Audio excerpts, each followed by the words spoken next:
বাংলাদেশের নির্বাচনী ইতিহাসে ভোটগ্রহণ স্থগিত বা বাতিল হওয়া নতুন কোনো বিষয় নয়। এমন নজির বহুবার দেখা গেছে। বিভিন্ন সময়ে সহিংসতা, কারচুপি কিংবা ভোটগ্রহণ প্রক্রিয়ার স্বচ্ছতা নিয়ে গুরুতর প্রশ্ন উঠলে নির্বাচন কমিশন সংশ্লিষ্ট আসন বা কেন্দ্রের নির্বাচন বন্ধ করেছে।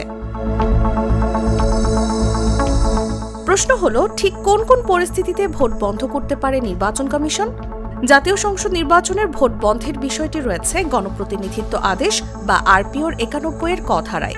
আইন অনুযায়ী একটি কেন্দ্রের প্রিজাইডিং অফিসার চাইলে সেই কেন্দ্রের ভোট বন্ধ করতে পারেন, অর্থাৎ বাতিল।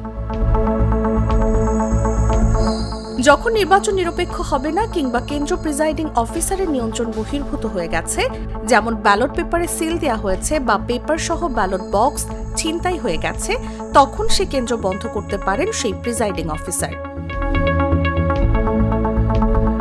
কিন্তু এই ধরনের ঘটনা ঘটে যাওয়ার পরও যদি প্রিজাইডিং অফিসার কেন্দ্র বন্ধ না করেন এবং ততক্ষণে বিষয়টি নির্বাচন কমিশন পর্যন্ত চলে আসে, তখন নির্বাচন কমিশন ওই কেন্দ্র বন্ধ রাখার ক্ষমতা রাখে। নির্বাচন কমিশন তখন রিটার্নিং অফিসারকে কেন্দ্র বন্ধ করার নির্দেশ দেবে।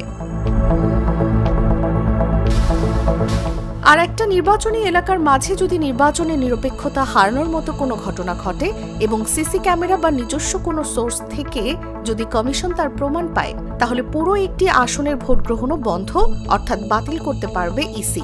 তবে পুরো আসনের ভোট বন্ধ করতে হলে কমিশনকে তদন্ত করে সত্যতা নিশ্চিত করতে হবে।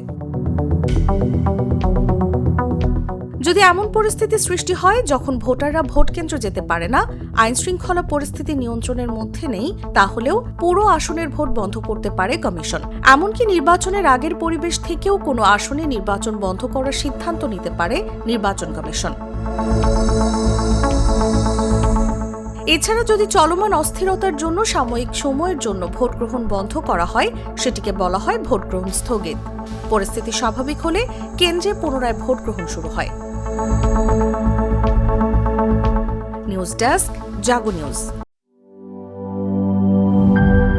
দুধার চকলেটে একাকার হয়ে ওঠা প্রাণ লেয়ার সম্পর্কের মিষ্টি ম্যাজিক।